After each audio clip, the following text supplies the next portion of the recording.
You're watching Palatinate TV. Hi everyone, I'm Martha. I'm the news editor for Palatinate, and these are the interviews for the 2021 SU elections. I have Meg here, who's running for the role of SU trustee. Meg, do you want to introduce yourself? Yeah, hi, I'm Meg. I'm a first year history and English student from Johnstone. So my first question for you is just about the role. So most students won't have heard of SU trustee before. So how would you summarise what the role involves? Yeah, I think there's often a bit of a misconception about what a trustee actually is. So it's quite different to like your officer role in that you're partial, so it's not to push like your own agenda. You're essentially just helping the SU to fulfil their aims for all students, and ensuring that in the process of doing so, you're still operating within the law and just basically not doing anything wrong. So why did you decide to run for the role this year? Yeah, I think obviously it's been a difficult year starting like uni in COVID times. But one of the main reasons why I was attracted to the role of trustee is just the accountability factor. And I think there is often a bit of a misunderstanding, I suppose, about what true accountability looks like. And I think it's kind of often taken to be a sort of like shame and blame game where you're essentially just holding people accountable only after things have like went wrong essentially. I feel like that just completely like prevents really innovation from happening, especially in like a trustee role when you're working with the SU.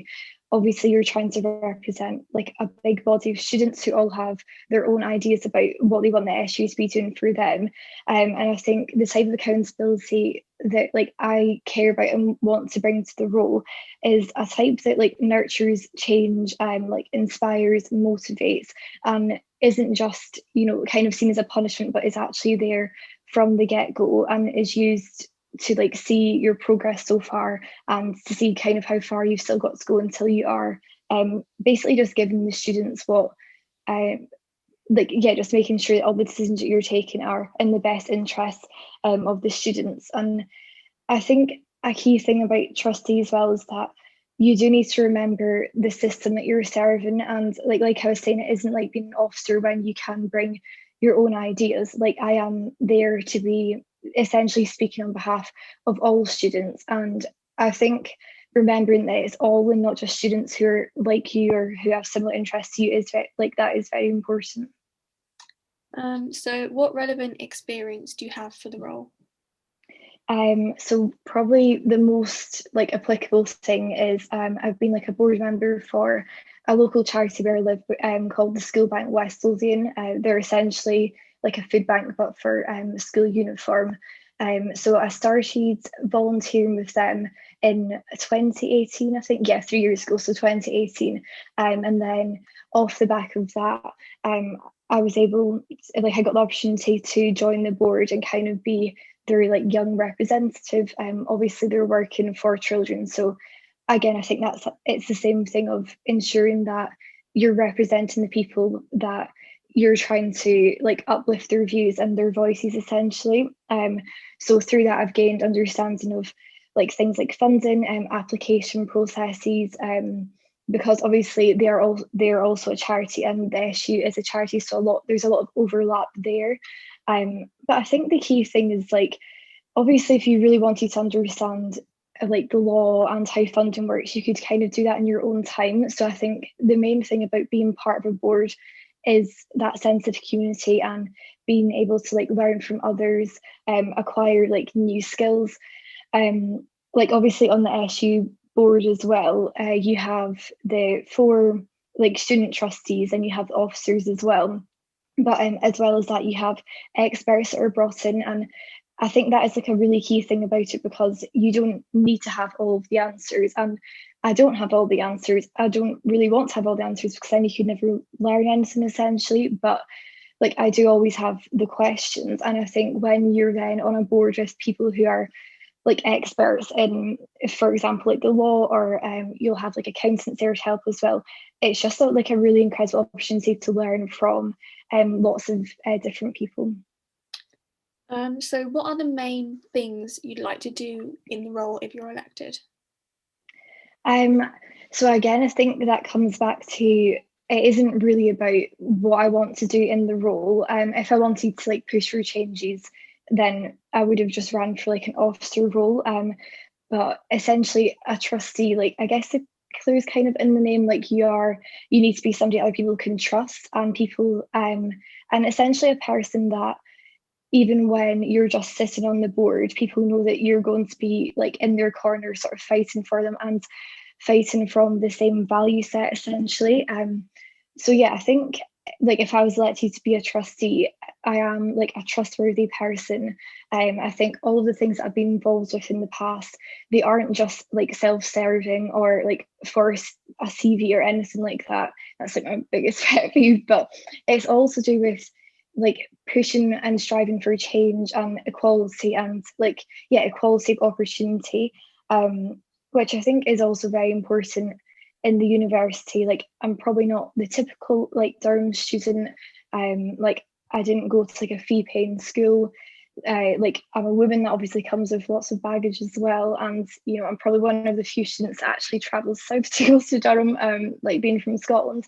And I think when you are like operating and making decisions about education, it is very important to have all educational backgrounds like given a platform and given essentially a seat at the table. And I think to this role I do bring an understanding of like yeah my own experience of what my past like educational experience have been like and the type of support that I think myself and students that have had similar backgrounds to me need to help them to like get the best experience out of university. So what would you do to improve the visibility of your role? Because obviously the officer roles are much more like publicised, and people don't really know what a trustee is. Yeah, definitely. I think just setting up the campaigning page, I would probably set up a new page if I was elected to then discuss like what's been happening. Obviously only within the realm of what you're allowed to put out, but I know that a lot of the notes are made very public. So I think, yeah, just firstly ensuring that the minutes from the meetings are made as like public as possible, which I know there's already like a push for anyway. So I think that that's happening already. But yeah, just having like a page where people can ask you questions about the role so that people that are applying for this role next year don't need to go through all the same confusion about what actually like being a trustee is, and so that other students understand the job you're doing. And I just think that goes back to the accountability thing, because ultimately the students need to be keeping the trustees accountable, and you can't keep somebody accountable unless you understand what their job should actually be looking like. Yeah, so I think a lot more clarity so that a clarity and accountability around what the job actually entails. Sure. So the Durham SU website says that the role of the trustee is to deliberate over the best way to deliver Durham SU's purpose. So what do you think the purpose of Durham SU is? Well, that's a difficult question. I think the purpose of the Students' Union probably changes for every single person. And I think it just goes back to what I was saying before about making sure that a diverse range of like perspectives and opinions are not only there but actually properly like heard and listened to. And I think the key thing is like obviously with 14 trustees you aren't going to get that full range of like perspectives. That's just impossible when you have like 20,000 students. So I think the key thing there is like reaching out to students and seeing where the gaps in like the trustees collective knowledge is so that they can be filled in by the students. Yeah, I just think ultimately the purpose of the Students' Union is to advocate and like push for the changes that students need to ensure they can have the best experience possible. And I think that also looks like probably giving extra support and like uplifting certain like groups or members in the community, because it's just recognizing that we don't all come from the same like backgrounds, we don't all have the same privileges, and ensuring that everybody has the tools that they need and also deserve to have the best experience they can. So you said that the purpose of the SU is to represent the interests of students. So do you think that's something that do you think SU has fulfilled that purpose this year? I think they're getting closer. I don't know if you could ever fully fulfill it. I don't know what that world would look like, but seriously, there wouldn't be a lot of learning, and it probably would mean there wouldn't be a lot of like the current sort of jobs and roles that people are doing. Yeah, I think they're getting closer. I think they're starting to like listen to students more.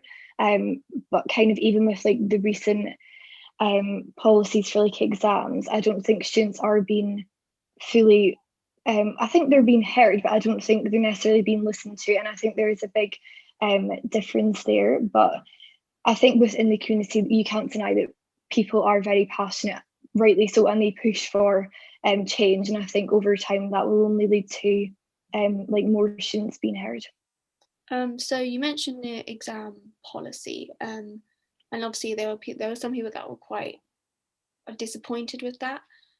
So do you think the SU could have gone further in negotiating the safety net policy? Again, yeah, that's a difficult question because I don't really know what the best solution is, and like I'm not going to pretend that I know what the right solution is. Like I definitely don't. I don't have all of the answers, but I want to understand what the best policy would have looked like for different students. Because I think some students are happy with what the SU's provided this year, others aren't, and there's probably some that are kind of in the middle and just a bit indifferent. But I think the key thing is kind of moving away from exams, but just more broadly, whenever you're implementing those sorts of policies, it is listening to voices and like all ends of the spectrum, and kind of not dismissing ones you could label as being extreme, and kind of just like neglecting, overlooking them because they're too radical. I think those are really important voices to listen to. I think probably in general, like a good rule of thumb is just listen to more students, because then you're more likely to reach a conclusion that everybody's happy with, even if that doesn't mean everybody's always 100%. So what are your thoughts on the recently published democracy review? Yeah, I mean, again, I think it's a really promising sign that they are being more transparent and accountable. I think that shows that there is a lot of progress being made, which I think that it also sets a precedent, because when you start to publish those sorts of documents, you can't then sort of recoil and become less transparent. Like you're only going to be able to become more transparent from that point. I think it's just also ensuring that students are actually reading like those sorts of documents, because the review is only so helpful if then people in the community actually like grab hold of the findings and the ways we can move forward from that, and then advocate for changes on that behalf. But yeah, I think it's the right move, but it also needs to be followed by action, because I think sometimes these sorts of like documents or policies or moves, they can just be to not silence, but essentially pretend in a sense that a problem's been solved. And I think when you have the data and then publish that data, that's really only the beginning of the problem being solved, and it has to be followed up through action. So Durham's satisfaction in its students' union was the lowest of all the 137 UK universities, according to the 2020 National Student Survey. So what would you do in your role to improve the reputation of Durham SU? I think it's what we were saying before about being more visible, being more accessible, being more of like a familiar face, because until really this election, I didn't know who the trustees were. And I do think that is an issue, because if there's not a direct like line of communication, then of course students aren't going to be happy like with the students' union, because it isn't fulfilling its purpose if like its satisfaction rate is really